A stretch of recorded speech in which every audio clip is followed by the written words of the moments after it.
I call Chloe Swarbrick. Mr. Speaker, it is with great delight that I rise to speak on this third reading of the Electronic Interactions Reform Bill. I know that we spent quite a while traversing it in the Committee of the Whole House stage, and I very much enjoyed that very thorough process in which we, with a fine-tooth comb, went over every single section and all of the impacts that we will see in our society as a result. There was a lot of discussion about email and the mighty Kereru, which I note Erica Stanford should have been the winner of Bird of the Year, Forest and Bird of the Year competition 2017, but we'll be back. We'll be back in 2018. We will win, and we will rebuild. We will survive. So all of that talk of emails and all of the different emails that people have accumulated over their lives had me thinking about all of the different forms of technology that I've used growing up as a digital native, as they call those of my generation, the likes of, yes, that's you, Simeon Brown.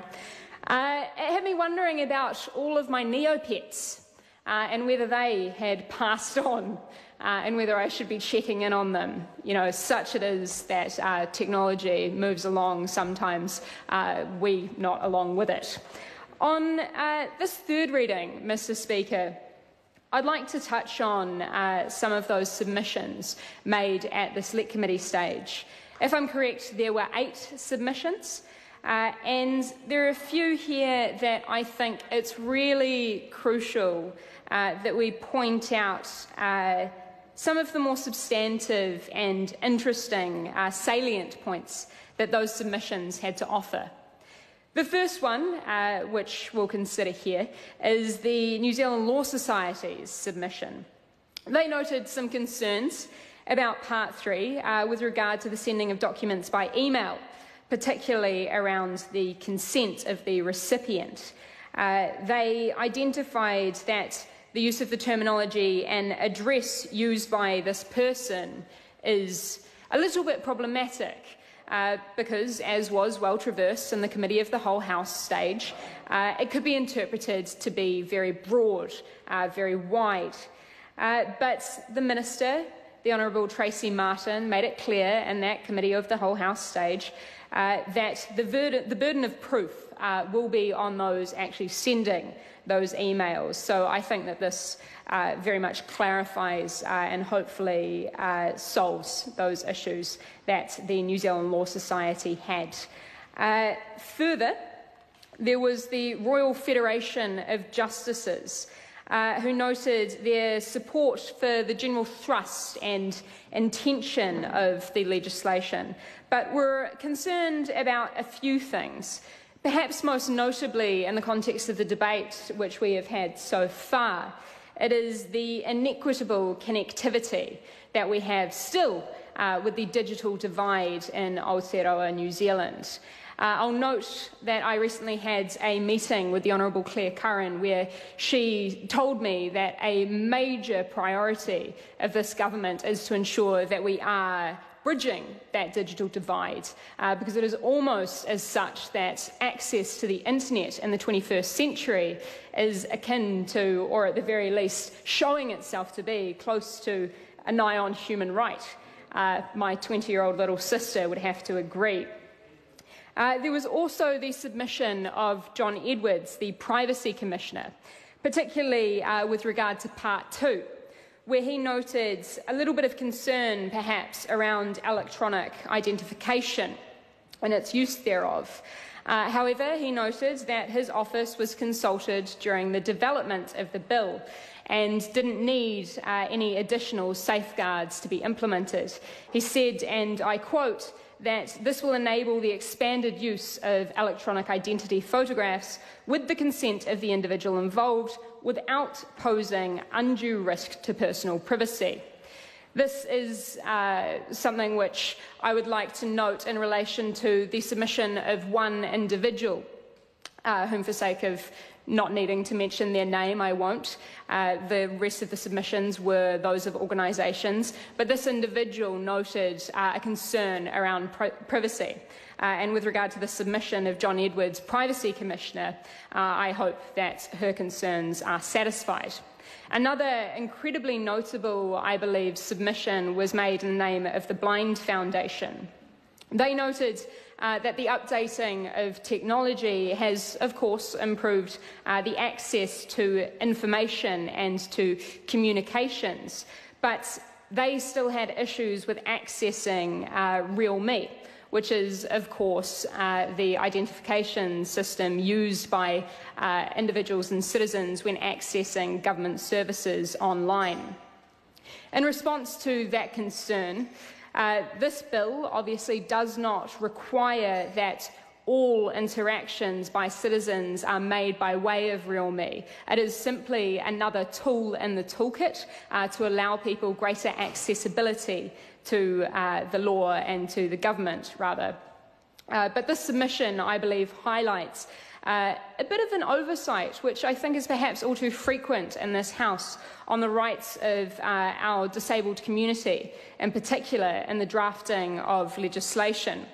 I'll remind all in the House that New Zealand is a signatory to the United Nations Convention on the Rights of Persons with Disabilities. Article 9, Section 2 of that convention on accessibility reads, and I quote, "To develop, promulgate and monitor the implementation of minimum standards and guidelines for the accessibility of facilities and services open or provided to the public." I very much think that that is something which all members in this House will continue to have to bear in mind as we hope to make our democracy all the more accessible. And if I may deviate slightly, I would like to say that this is the very point of my private member's bill, which I lodged into the ballot just last week. It originally drafted by the first disabled member of this Parliament, the incredible Mojo Mathers, previous Green Party MP.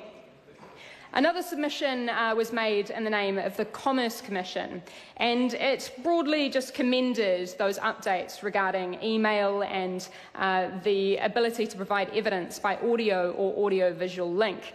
They sought to take it a step further and require that that giving of evidence could be made compulsory. Personally, and in the position of the Green Party, to communicate the position of the Green Party, we don't believe that people should be compelled to provide evidence by such technological means when they may not have access to such technological means. So we are glad to see that is not reflected in the final legislation. Another submission made in the name of the Library and Information Association of New Zealand, Aotearoa, saw concerns around the serving of notice and wanted some safeguards, but supported broadly the intention and thrust of the bill. Again, I'd like to point out that these concerns were hopefully mitigated by the Minister, the Honourable Tracy Martin, in her noting that the burden of proof laid on those who sent those emails in the first place. And the final submission, which I would like to touch on, is one that I find the most interesting personally, that of the Fish and Game Council, who noted their absolute elation at the opportunity to garner greater public participation in their elections. They noted that the irregular turnout, such as the plight of far too many small authorities in this great country, the turnout averages currently for those elections of theirs at 24 to 25% of those on their electoral rolls, which is absolutely abysmal. Absolutely abysmal. So we're hoping to see a growth in turnout for the Fish and Game Council, and I hope that they're leading by example. The most recent election that I was involved in prior to this general election of 2017 was, of course, Auckland Council's local body elections, where the turnout was just less than 40%, which was a significantly greater, I might add, than it was in the previous election of 2013 at 34.7%, which was indeed the catalyst for my becoming involved in politics in the first place. In summary, Mr. Speaker, I would commend this bill to the House. Thank you. I call Stuart Smith. Thank you, Mr. Speaker.